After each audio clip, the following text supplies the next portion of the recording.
I still don't like talking about it. Not because it scares me, though for a while it did, but because every time I tell it, somebody tries to turn it into a movie in their head, and that's not what it was. It was slower than a movie. It was quieter, right up until it wasn't. And the worst part, the part nobody believes, is how ordinary the morning felt before any of it happened. So let me start there, with the ordinary part. It was the 1st of April. April Fool's Day. I remember because my mate Danny had already got me twice that morning. Once with the old "you've got something on your shirt" flick on the nose, and once by telling me our train was cancelled when it wasn't, which sent me sprinting down the platform like an idiot. We were laughing about it. Two lads from Manchester down in London for a long weekend. No real plan, just wandering and spending money we didn't really have on coffees that cost more than a pint back home. We weren't even supposed to be near the park that early. We meant to do the touristy thing, see the big buildings, take the photos you take so your mum knows you actually went somewhere. But Danny wanted a proper English breakfast, and the place we found was tucked along the edge of Hyde Park. So after we ate, we figured we'd walk it off. The weather was doing that thing London does in spring where it can't decide what it wants to be. Bit of sun, bit of gray. The kind of cold that's not really cold but gets into your hands anyway. People were out though, loads of them. You forget when you don't live somewhere like that, how many people just exist in a city at any given moment. Joggers, dog walkers, a woman with a pram going so fast I genuinely thought she was training for something. Tourists like us, easy to spot because we all walk slower and look up more. There was a group of school kids in those high-vis vests, all holding a rope so they wouldn't wander off, and a teacher at the front counting heads like her life depended on it. Funny how that detail stuck. Her counting, 1, 2, 3, 4, over and over. There was music too. Some bloke with a guitar near one of the paths, doing covers, his case open for coins. He wasn't very good, but he was committed. You had to give him that. And the sound of the traffic just past the trees, that constant low rumble that a city makes, the sound you stop hearing after about an hour because your brain decides it doesn't matter. I'm telling you all this because I want you to understand how normal it was. Nobody felt anything. There was no tension in the air, no sense of dread, none of that stuff people claim they felt afterwards. I've heard people on the news say, "I just knew something was wrong." They didn't. Nobody knew. That's what made it what it was. We came up near a stretch where there were some official-looking buildings, the kind with gates and flags, and standing outside one of them was a guard. Now if you've been to London you know the ones I mean, the proper ceremonial guards. Red or sometimes the darker uniforms depending on the season and which lot they are. I learned all the differences later, more than I ever wanted to know, but this one was in the darker gray coat kind, the winter dress, because it was still cold enough for it. Tall hat. Rifle held just so. Standing at this little post, dead still, staring at nothing, like a statue somebody had bothered to dress. Danny's eyes lit up the second he saw him. I knew that look. That look had gotten us in trouble since we were 11 years old. "Oi," he said, "watch this." "Danny, no. It's April Fool's." That's not even how April Fool's works." But he was already off, weaving through the people with his phone out, grinning. And here's the thing I'm not proud of. I didn't stop him. I followed. Because part of me wanted to see it. Part of me has always wanted to see what Danny would do my whole life, even when I knew it'd be embarrassing. He's that kind of friend. The kind that makes life louder. There were already a few people taking photos with the guard. Or near him, I should say, because you're not really meant to touch them or get in their face. There were signs about it. A little chain or rope to keep people back at a respectful distance, and a sign saying "do not touch" and "keep clear" and all that. Most people obeyed it. They'd stand a couple feet off, do a peace sign, take the photo, move on. A little girl had just done it with her dad, all shy about standing near him, and then ran off giggling because he hadn't moved an inch. The guard didn't react to any of them. Not the photos, not the giggling, not the bloke who tried to make him laugh by pulling a face right before we got there. Nothing. Just that stare, fixed somewhere over all our heads like we weren't even there, like he was somewhere else entirely. And Danny, God love him, decided to make himself the main character. Started small, stood next to the guard, did the pose, the serious face mocking the stillness. People chuckled, fine, harmless. Then he started doing little jokes, pretending to whisper secrets to him, pretending to interview him like a reporter, holding his phone up like a microphone. Sir, can you confirm the rumors, sir? The people demand answers. A few tourists laughed. A bloke filmed it on his own phone. Danny fed off it the way he always does. The more attention, the bigger he gets. I was laughing too, I'll admit it, standing back a bit but laughing. Then Danny crossed the line a little. He got closer than the rope really wanted him to, and started doing this exaggerated mockery of the guard's posture. Stiff, robotic, marching little tiny steps on the spot, saluting wrong on purpose. And then he said loud so the whole little crowd could hear it. "Mate, you know none of this is real, right? It's all a show. You're just standing here for tourists. Bet you can't even do anything. Bet if I just..." And he reached out like he was going to flick the guard's hat. He didn't touch it. I want to be clear about that because later people said all sorts. He didn't touch the man. His hand stopped about a foot away. It was just a gesture, a joke, the way you'd fake flick a mate. But the guard moved. Not much. People always expect me to say he spun around and shouted, but it wasn't like that. It was one sharp, controlled motion. The rifle came down off the shoulder. The boot stamped once, hard, that crack of the heel on the stone that you feel in your chest, and a voice came out of him that I did not expect. Loud. Trained. The kind of voice that's been doing this so long it doesn't even need to think. "Stand back from the Queen's Guard." That was it, 6 words, but the way he said them, the whole crowd went quiet. The bloke filming nearly dropped his phone. Danny actually jumped, physically jumped backwards, and his grin fell off his face so fast I almost laughed at that instead. Almost. Because there was something in the guard's eyes when he snapped to. Just for a second before he went still again. Something that wasn't about Danny at all. His eyes had moved not to Danny, who was right in front of him, but past him, off to the side, toward the trees and the path and the bit of the park where it opened out toward the road. I noticed it because I was standing at that angle. I was the only one of us looking at his face from the side. Everyone else saw a guard tell a tourist off. I saw a man's eyes go somewhere else for half a second, and what I saw in them wasn't anger. It was something I didn't have a name for yet. Danny, being Danny, recovered fast and tried to play it off. Held his hands up, did a little all right, easy big man thing, backed away grinning to cover the fact that he'd been genuinely startled. The crowd laughed again, relieved, the tension breaking. A few people clapped like it was part of the act, like the guard had performed for them. Somebody said, "Good on you, mate," to the guard as if he'd done a trick. And the guard went back to his stillness, rifle back up, eyes front, statue again. But not quite. I kept watching him because I couldn't shake what I'd seen, and his eyes kept doing it. Little flicks, to the left, back to center, to the left. Not the nervous darting of someone scared, something more deliberate than that, like he was watching something, tracking it. The way you'd watch a wasp in a room without turning your head, keeping it in the corner of your eye so you know where it is. "Come on," I said to Danny, pulling his sleeve. "Let's go."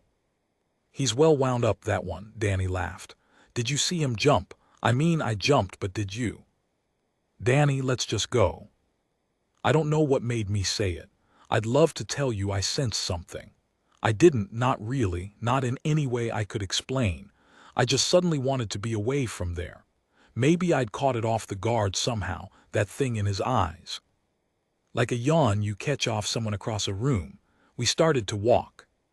We didn't get far. There was a man. I keep coming back to him in my head, even now, years later.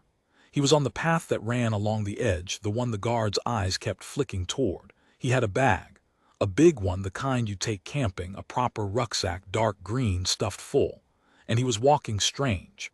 That's the only way I can put it. He wasn't walking like a man going somewhere. He was walking like a man who didn't want to be looked at, which, and you'll know this if you've ever tried it, is a thing that makes people look at you. He had his head down. His hands kept moving to the straps of the bag, adjusting, gripping, letting go, gripping again. He was sweating. It wasn't warm enough to sweat. I noticed him for maybe 2 seconds. Then I looked away because that's what you do. You don't stare at strangers. Your brain files them as odd bloke and moves on, because 9 times out of 10, 999 times out of 1,000, odd blokes are just odd blokes having an odd day, and it's none of your business, and you've got your own life to get on with. But the guard hadn't looked away. I glanced back at him one more time as we walked. I genuinely don't know why, I just did, and his eyes were locked on that man with the green bag, not flicking now, locked, and his jaw had gone tight, and his grip on that rifle had changed. I didn't know enough about any of it then to know what I was seeing. I just knew that the statue had stopped being a statue. Underneath all that stillness, all that ceremony, something had switched on. The man with the bag stopped near a bin, one of those big municipal bins by the path, the kind that's always overflowing on a busy day. He stood there for a moment, fiddling with the straps, and then he started to take the bag off his shoulders, slowly, looking around as he did it, looking around the way you look around when you're about to do something you shouldn't. I'd like to tell you I understood. I didn't. I was 23 years old, and the most dangerous thing I'd ever seen up close was a fight outside a chip shop. My brain did not have a file for what was about to happen. It had no reference point. So I just stood there, half-turned, watching this stranger lower a heavy green rucksack toward a litter bin in the middle of one of the busiest parks in the world on an ordinary cold morning in April, while a few feet away my best mate was still chuckling about a guard who'd shouted at him. That's the thing nobody tells you about moments like this. You don't get a warning.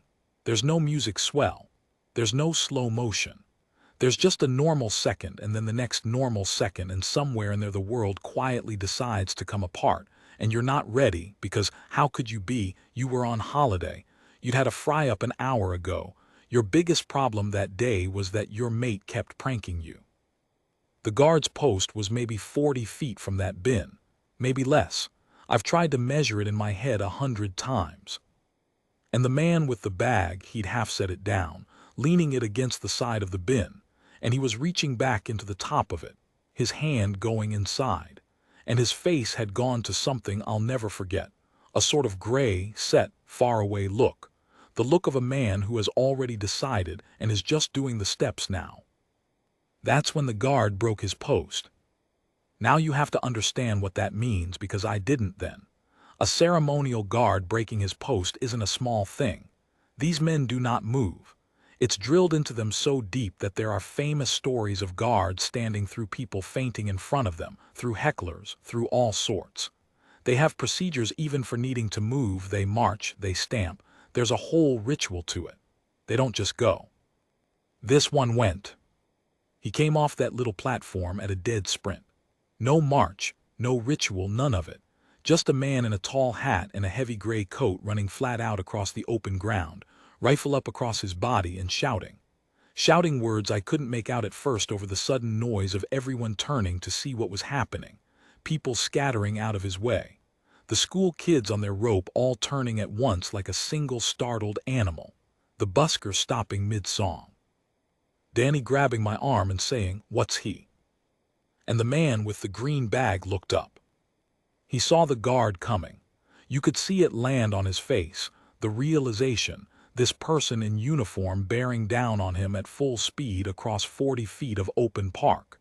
And for a second, just a second, he froze, his hand still inside the bag. I want to stop the story right here. I always want to stop it right here. Because in this version, in the version where I stop, everyone's still fine.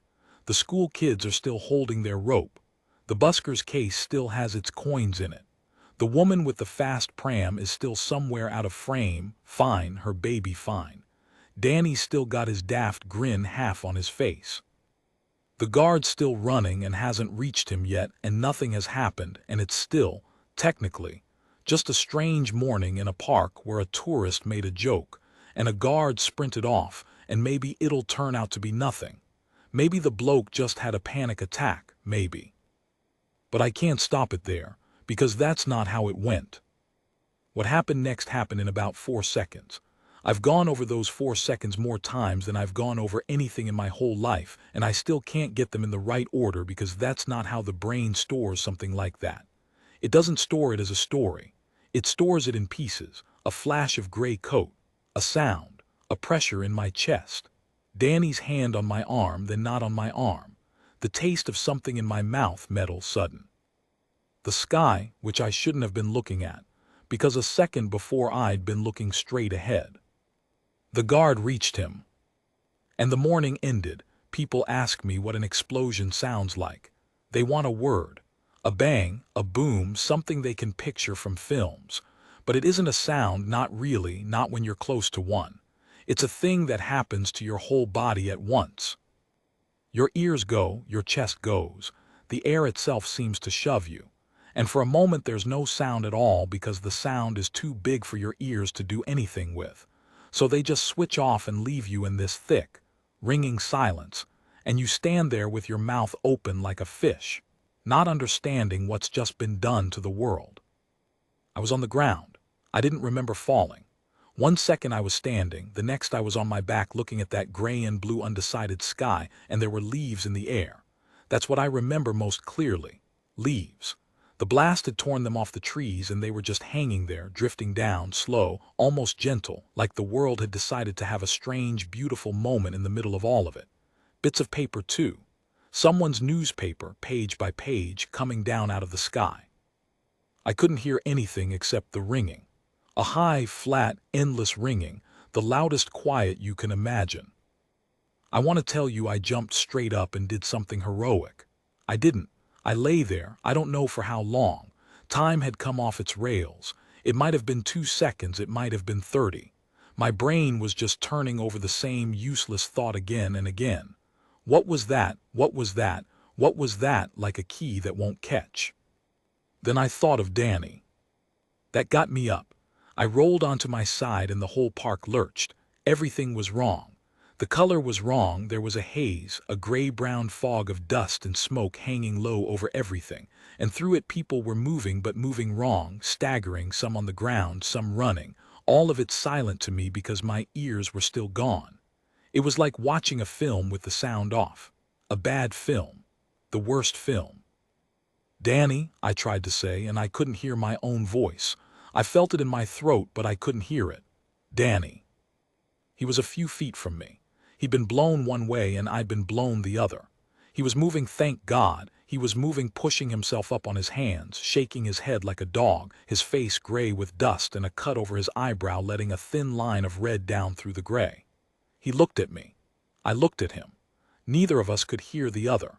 But he mouthed something, and I knew it was my name, and I have never in my life been so glad to see a person's lips move. I crawled to him. We grabbed each other, both of us patting at each other the way you do, checking, are you hurt? Are you hurt? Neither able to hear the answer, just feeling for blood, for wrongness. He had the cut on his face and his ears were bleeding a little, but he was whole. I was whole.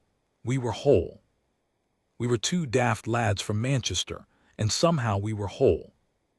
Around us, others weren't. I'm not going to describe all of it. I've decided over the years that some of what I saw belongs only to me and the people it happened to, and it's not for telling to make a story better. But I'll tell you what I have to, because it matters for the rest. The bin was gone. Where the bin had been there was a black scorch and a crater and a smell. That smell, I've never been able to forget it. A chemical, burnt, wrong smell that I can call up instantly even now. And that has ruined more than one nice afternoon for me over the years when something brings it back. The man with the green bag was gone too. I won't say more than that. The path where he'd stood, that whole stretch, was where the worst of it was. And here's the thing that I didn't understand for a long time afterward, the thing that took the investigators and the news weeks to piece together, and that I could have told them in a sentence if anyone had asked me first. That path had been full. A minute before, that stretch of path had been full of people. the school kids on their rope, the woman with the fast pram, the busker, tourists. It was one of the busiest bits of the whole park because it was the way through to everything else. And it was almost empty when the bomb went off. It was almost empty because of him. I didn't piece it together in the moment. In the moment I wasn't piecing anything together. I was a frightened animal clutching my best friend in a cloud of smoke. It came later, in fragments from my own memory and from other people's accounts, and from the footage that everyone had taken, because of course everyone had taken footage. This was a park full of tourists with phones. Half of them had been filming Danny make a fool of himself 90 seconds earlier, and most of them just kept filming. When the guard broke his post and ran, he wasn't just running at the man with the bag. He was running through the crowd, and he was shouting. The footage caught it the bits before the blast. He was roaring at people to move, to get back, get away, clear the path, and he had the kind of voice and the kind of uniform that makes people obey without thinking. A man in that uniform running full tilt and shouting, "Move, move, get back, people move." They don't ask why. The school teacher, the one counting heads, she'd grabbed her rope of children and physically hauled them off the path and behind a thick tree, all of them, because a guard had screamed at her too. The woman with the pram had been shoved, actually shoved. He ran past and put a hand out and shoved the pram and her off the path and down the slope toward the grass, and she'd been furious. You can see it on one of the videos. She's turning around outraged that this man just shoved her baby's pram. And then, a heartbeat later, the world goes white and the outrage on her face turns into something else. He cleared the path. In the few seconds he had, and it was only seconds, he got that man with the bag's attention. And more than that, he got everyone else's attention, and he used it to empty the space around the bomb. He turned a crowd into open ground. With his voice and his body and that uniform that means something to people whether they admit it or not, he moved dozens of people out of the place where the worst of it would land. And then he reached the man. The footage gets bad here. Everyone's running, the cameras are jolting. Half of them are pointed at the sky or the ground. But you can see, in 2 or 3 of them, the guard reached the man with the bag at the same moment the man does whatever he does. You can see the guard's arms go out toward the bag, toward the man. It's not clear. It happened too fast, and then the white. He was the closest person in the world to that bomb when it went off. He had run toward it. Every instinct a human being has, every wire in us that's there to keep us alive, all of it screams the other way, run, get away. And he had taken all of that and turned it around and run at the thing on purpose, because 40 feet behind him there were children holding a rope. I didn't know if he was alive. In those first minutes I didn't even think about him, I'm ashamed to say. I was thinking about Danny, about me, about the haze and the ringing and how to get us both away. We staggered up together, holding onto each other, and we moved, away from the worst of it, toward where other people were gathering on the open grass, the walking wounded, the dusk-gray crowd of us all looking at each other not knowing what to do with our faces. My hearing started to come back in pieces. First a sort of muffled underwater version of the world, then sharper.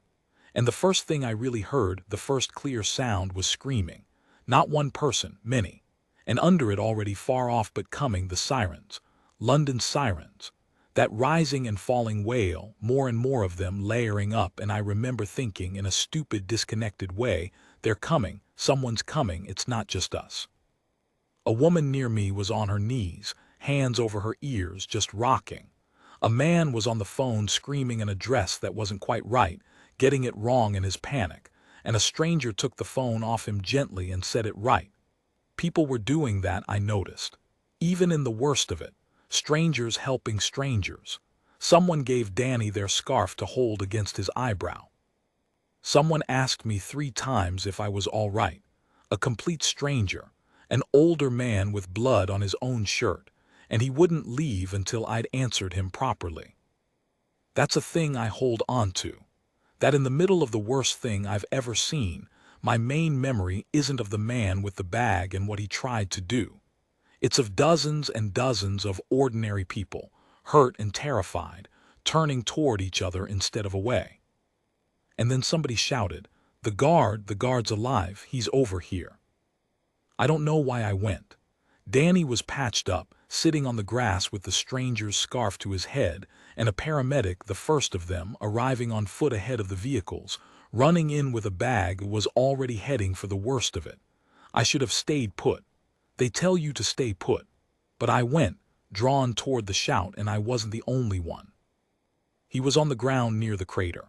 The blast had thrown him back, away from it, which is probably the only reason he was alive at all, that and the heavy coat and the pack and gear he carried, and a kind of luck so thin it doesn't bear thinking about.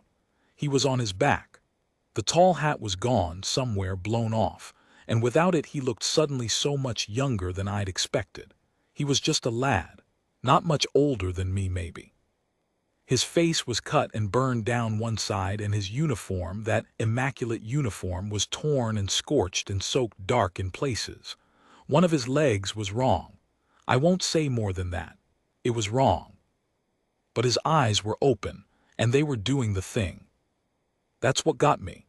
Even then, even lying there in that state, his eyes were moving, flicking, scanning side to side, checking the ground around him, checking the people. I realized, watching him, that he was trying to do his job. He was trying to assess. He was lying there torn half to pieces, and his training had him still trying to work out if there was another threat, another bag, another man. His mouth was moving. I got down close. I don't know what I thought I could do. I had no training. I was a tourist who'd been laughing at him 100 seconds before, but I got down close to hear him. He was asking about the children. That's what he was saying over and over in a voice gone thin and wet and barely there. The kids, the school kids, he couldn't finish it. On the rope, did they get clear? Tell me they got clear. And I could tell him. That was the one thing in the entire world that I, useless me, could actually do, because I'd seen it. I'd seen the teacher haul them behind the tree. I'd seen them after, the whole rope of them, gray and crying and clutching at each other, but whole. Every one of them, herded by their teacher, who was herself shaking like a leaf, but counting, still counting, 1, 2, 3, 4, getting all the way to the end of her count with every child accounted for. They got clear, I told him. I got right down by his face so he'd hear me over the sirens and the noise. Mate, they got clear, all of them, I saw it. The teacher got them behind the tree. They're all fine, you did it. They're all fine. I watched it land on him. I watched something go out of his body, not life, not that, but the tension, the fight, the thing that had been holding him to his task. His eyes stopped flicking. They found my face and they stayed there. And he let out a breath, this long, shaking breath. And something on his ruined face that I can only call relief, pure relief, settled over him. "Good," he said, "just that, good." And then his eyes started to close, and I panicked and started saying, don't, stay with me, the things you say, the things you've heard people say. And a paramedic was suddenly there shoving me out of the way, not unkindly but firmly, with that calm professional speed they have. And others with her and a stretcher, and they had him. They were working on him, and somebody pulled me back by the shoulders and said, "Let them work, son, let them work." And I let myself be pulled. I stood on the grass, shaking, watching them lift him. Danny found me. He'd come looking, scarf still pressed to his head, and he stood next to me, and we watched them carry the guard toward the gathering vehicles. And Danny didn't say anything for a long time, which for Danny is a kind of miracle. The lad who'd been doing impressions of that man, mocking his stillness, telling him none of it was real, telling him he couldn't do anything. That lad stood there in silence with blood on his face, and watched 4 paramedics carry away the man who just emptied a crowd into open ground and run at a bomb so the rest of us could go home. When Danny finally did speak, his voice came out wrecked. "I told him he couldn't do anything," he said. "He wasn't really talking to me. I stood there and I told him to his face that he couldn't do anything. I didn't have anything to say to that. There wasn't anything." The park had become something else now. The first responders had it. Police pouring in, cordons going up, that fast, brutal efficiency of people who train for the worst day of everyone else's life. We were moved, all of us, the walking ones, away to a holding area where they checked us and took our names and asked us, gently, if we'd be willing to talk to someone about what we'd seen. The footage off everyone's phones would tell most of the story, but they wanted the witnesses too. They wanted the human version. And as we were led away, I looked back one more time. I keep doing that, looking back. It's a habit the whole day gave me, and I saw the empty guard's post. That little platform where he'd stood so still, where the daftest lad I know had stood beside him pulling faces an hour and a lifetime ago. Empty now. The rope that had kept us all at a respectful distance was down, trampled, meaningless. I thought about how I'd watched his eyes flick to the side and hadn't understood. How I'd seen the man with the green bag and looked away because it was none of my business. How the guard had seen the exact same man from further off and had not looked away. Had not been able to look away. Because that, it turned out, was the whole entire point of him. Not the hat. Not the rope. Not the stillness the tourists came to laugh at and photograph. The point of him was that when everyone else's eyes slid past the danger, his didn't. We none of us knew that morning that the still man in the funny hat was the one watching. We thought he was the show. We thought he was for us, a thing to pose next to. He was watching the whole time. He'd been watching all of us, the entire crowd, every odd bloke and every overstuffed bag, for hours every day, for as long as he'd stood there, while we laughed and posed and got bored and walked on. I didn't even know his name yet. I wouldn't for 2 more days. But I knew, standing there in the smoke with my best friend, that I owed something to a man I'd been laughing at, and that the debt was the kind you can't ever really pay, only carry. We didn't go home. That was the first thing. Our train was that evening and we just didn't get on it. It didn't even feel like a decision. The idea of sitting on a train, watching London slide away through the window, going back to our normal lives like the morning hadn't happened, it was unthinkable. So we stayed. We rang the hotel and they let us keep the room another 2 nights without charging us extra, which I've never forgotten. The woman on the desk just said, "Of course, love, stay as long as you need," in a voice that told me she'd seen the news.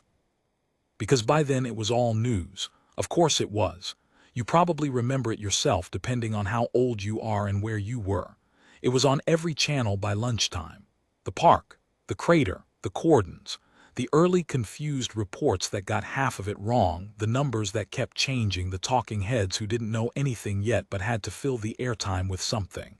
And the footage, so much footage, everyone had filmed it. The thing that had felt, in the middle of it, like the most private and enormous experience of my life, turned out to have been recorded from 40 angles by 40 strangers. And within hours bits of it were playing on a loop in front of the whole country. Including the bit with Danny. I need to tell you about that, because it's part of it, and leaving it out would be a lie. Somebody's video, and I never found out who's caught the whole sequence. The joke. Danny mocking the guard, doing the impressions, saying the thing, bet you can't even do anything, the fake hat flick. The guard snapping stand back from the Queen's Guard. And then in the same unbroken clip, because the person kept filming, the guard's eyes going to the side, the run, the shouting, the clearing of the path, and the white. The whole arc, in one shot. The tourist's mockery and the soldier's answer, side by side, 90 seconds apart. It went everywhere. You've probably seen it. And for a day or two, before anyone knew who Danny was, he was just the tourist who mocked the hero guard. An anonymous lad in a clip, and the internet did what the internet does. People were vicious about him. Genuinely vicious. They didn't know he was sitting in a hotel room in London with a butterfly stitch over his eyebrow and his hands still shaking, watching himself be hated by strangers. They didn't know he'd been the one to find me in the smoke, or that he'd carried a stranger's child. I haven't even told you that part. In the chaos afterward, Danny carried a little boy who'd lost his parents in the crowd, carried him on his hip for 20 minutes saying, "It's all right, it's all right. We'll find your mum." Until they did, they didn't know any of that. They just had 90 seconds of a daft lad being daft, and then the worst thing in the world happening. And they needed somewhere to put what they were feeling. and he was the face that was there. It broke something in Danny.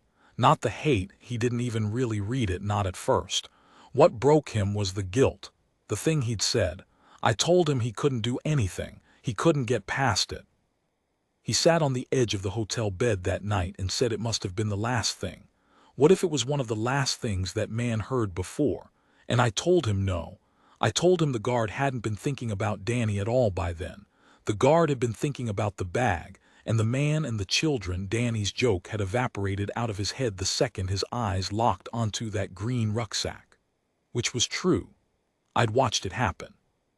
But you can't always argue someone out of a feeling with a fact. Danny carried that for a long time.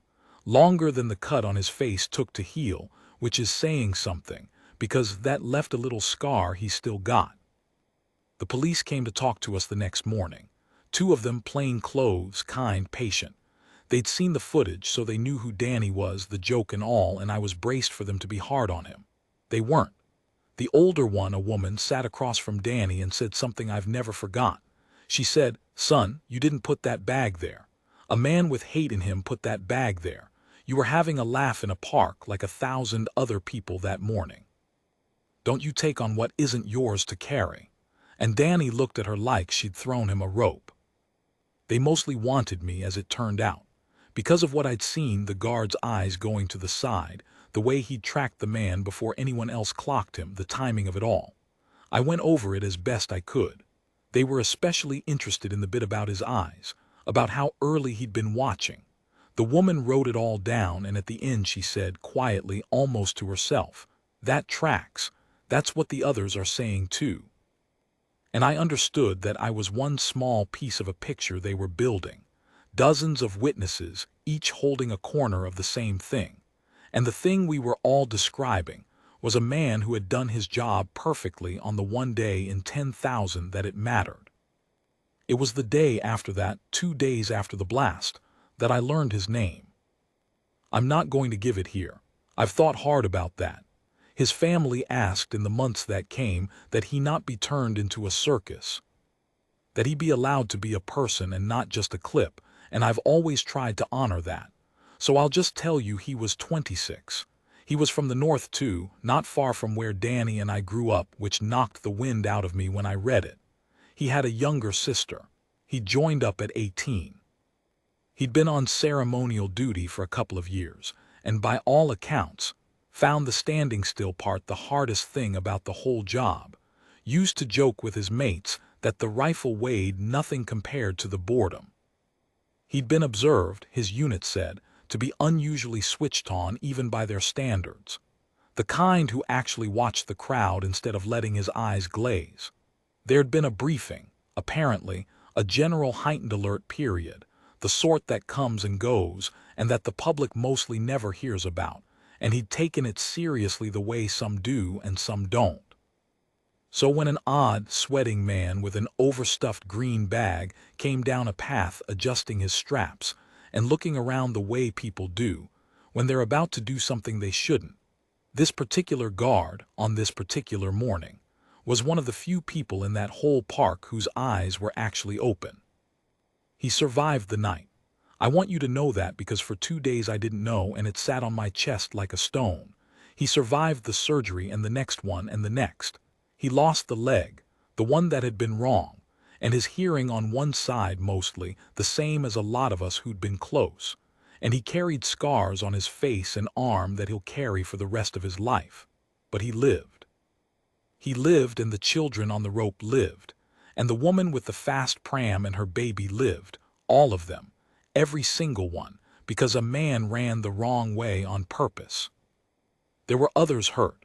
I won't pretend it was a clean miracle with no cost.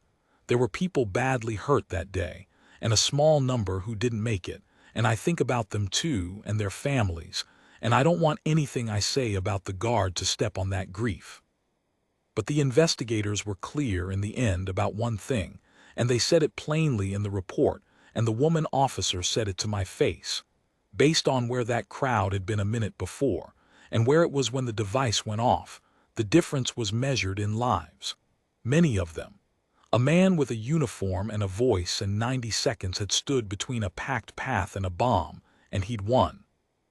We finally went home, took the train we'd refused 2 days earlier, and watched London slide away through the window after all, and it didn't feel like escaping anymore. It just felt like leaving a place where something enormous had happened to us. Danny slept the whole way, properly slept, for the first time since it happened. I watched the country go by and felt about 90 years old. Life does the thing where it carries on, even when you don't think it should be allowed to. We went back to our jobs.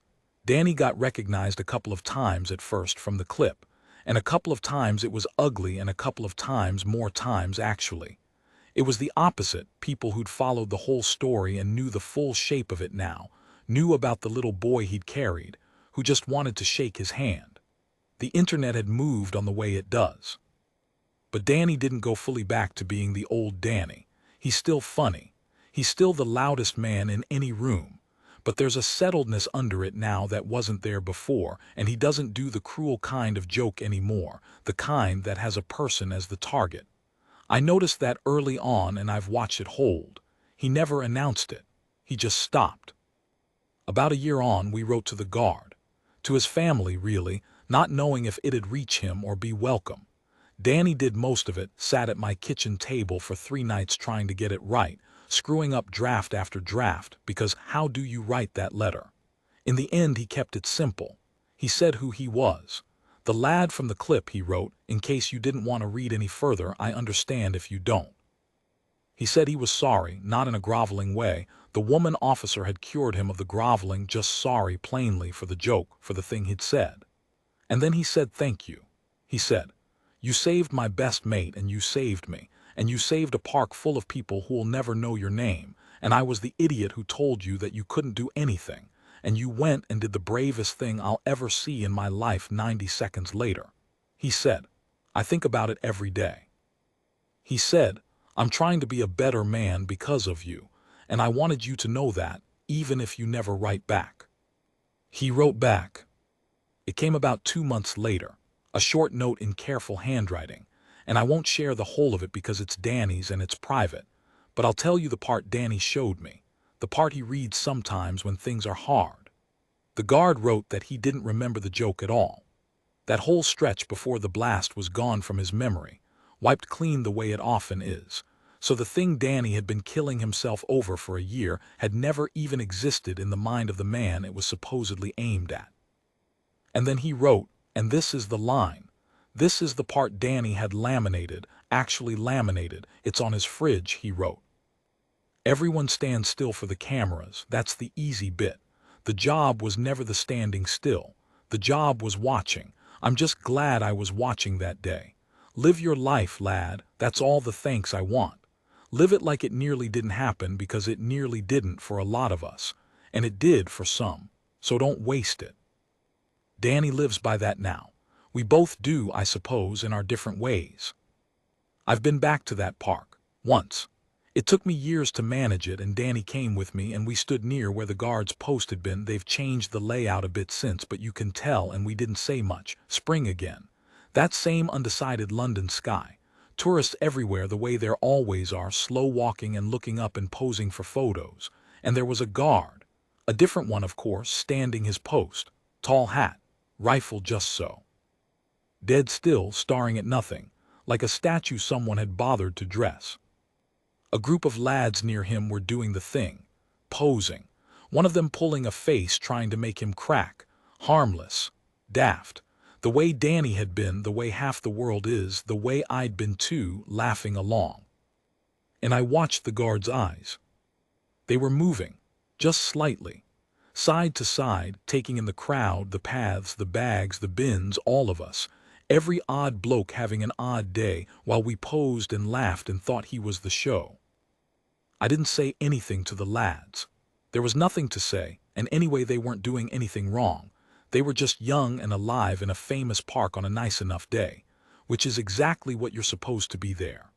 But I stood and I watched that guard watch over all of them, all those people who'd never know his name or think about him again after they walked away, and I felt my throat go tight, and Danny put his hand on my shoulder because he knew he always knows. We think they're standing still for us. We pose next to them like they're statues. We laugh at how they don't react. We dare each other to make them crack. And we walk away thinking we've seen something quaint, a bit of old England, a man in a funny hat who isn't allowed to move. But he's not standing still for us. He's standing watch over us. And on the one morning in 10,000 when it matters, when everyone else's eyes slide right past the danger because it's none of their business, because they're on holiday, because they've got their own lives to get on with, he's the one who doesn't look away. I made a joke of a man like that once. On April Fool's Day of all days, the whole thing was meant to be a laugh. He answered it by giving me the rest of my life. I've tried ever since to be worth it.